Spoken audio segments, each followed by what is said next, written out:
Saturday, September the 11th, 2010. It was a bright, sunny, early fall day.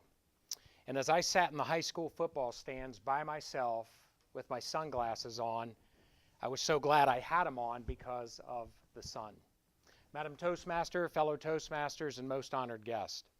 I was not only glad I had them on because of the sun, but I was glad I had them on because of the tears that were welling up in my eyes. And I didn't want anybody to see those tears. You see, my one and only older brother, Tony, was getting ready to coach in his first football game as the freshman football coach of one of the premier high school football programs in the state of Ohio. And as I sat there, a flood of emotions and memories started to wash over me. Tony and we are 14 months apart, and I was not only the little brother in age, but I was also the little brother in stature. For many years growing up, my brother was like twice my size. I did not look like I was 14 months younger. And I used to joke that my brother, I think he matured so fast that he had hair on his back when he was 8 years old.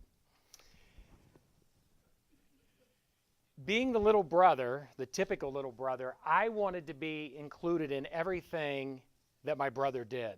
And so my mom always made my brother include me in things. So my brother and I, we shared a room together. We had bunk beds. We played sports together, hung out with a lot of the same people.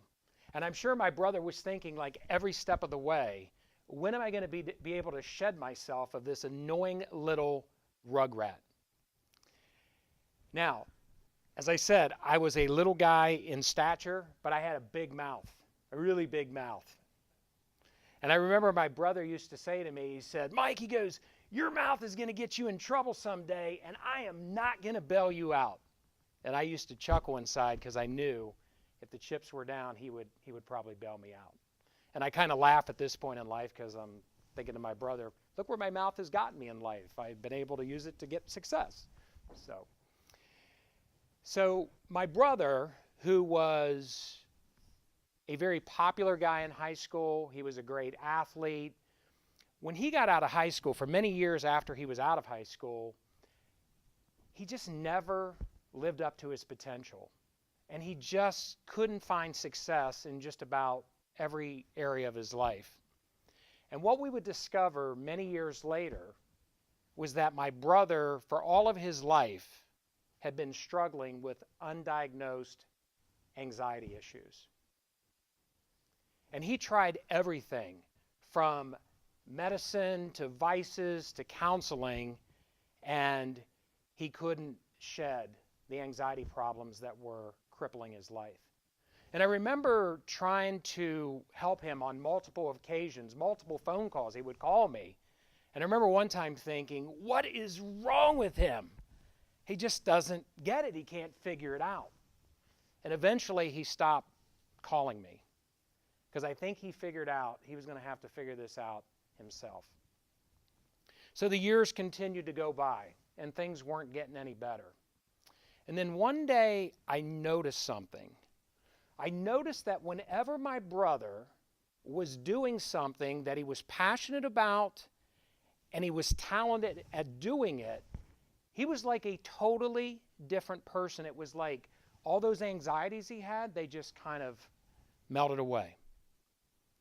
Now my brother, he had a passion for working with youth, and he had a passion for football, and he had actually gone from coaching his son's Little League football team all the way up to being the coach in this game that I was getting ready to watch. And I remember sitting there in the stands when I had my sunglasses on, and I'm thinking to myself, how did my brother get to a place in life where he had all these anxieties, and here he is now, center stage in this venue getting ready to coach this football game? And I thought to myself, if that was me, being the coach on the sideline, I would be very anxious with all those people looking at me while I was coaching the football game. But what I figured out was this. I figured out that the reason my brother was able to do it and put his anxieties aside was because he was living in his sweet spot. And his sweet spot was nothing more than where his passion and his talents intersected. Because if you think about it, if you can live in that place, it's like everything just kind of melts away, whether it's stress, fear, anxiety, because you are so focused on the task at hand. There's something magical about it.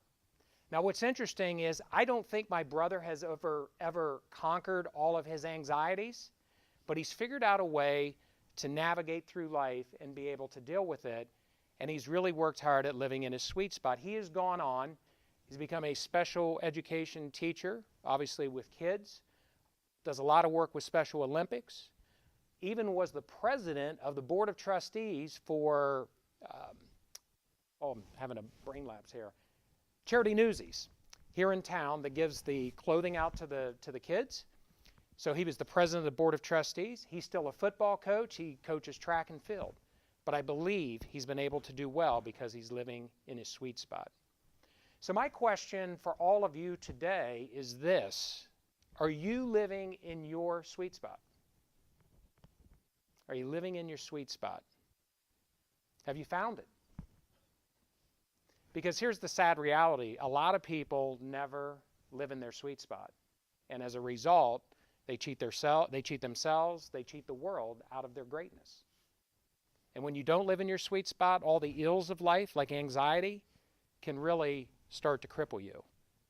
Now, the other reality is a lot of people don't have the opportunity to live in their sweet spot on their job. Well, that's okay. There are other ways that you can live in your sweet spot. So those tears that were welling up in my eyes when I had my sunglasses on that day, yeah, they were tears for my brother, but they were also tears for all of you. They were tears of joy for those of you who have found your sweet spot, and they were tears of hope for those of you who are still trying to find your sweet spot. And if you're still trying to find your sweet spot, that's okay, but all you have to do is ask yourself this question: what are you passionate about? What are your talents? And once again, if you can just get them to intersect, you too can live in your sweet spot. Madam Toastmaster.